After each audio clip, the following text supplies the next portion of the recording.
Oseo kaka chenro mag thieth osebed ka itayo counties.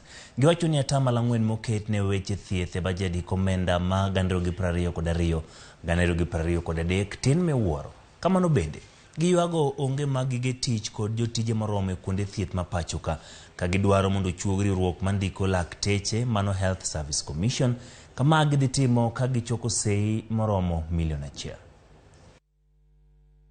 Ne watemo ng'iyo ni enigni 10 nyaka watim yiero gi katiba manyien higa mar 2013 to sani en 2023 to waneno ka thieth dhi marach moloyo kata ka ndalo mane pok otimo gatuzi ni mar lakteche ok ndiki, nurses ok ndiki, hospital kidhi onge yedhe.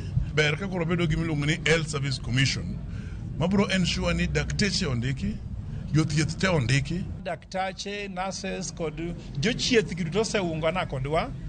Wadwa tero signature 7.2 mondo bang' mano to walo katiba ni dwe mar 6 watero signatures go. Koro waungana jopiny duto mondo konywa collect signatures gi duto. Wa collect gi karatas digital bende wantego mitumi simgi mondo gikonywa mondo nwang' signatures gi mondo walok katiba mokwongo. Ka governor ok nyal nwang'o pesa, daktar nyalo nwang'o pesa. Koro wadwan government, national government orang kaka nyalo nango jok ma nyalo chiedho ji. Kapod wantiere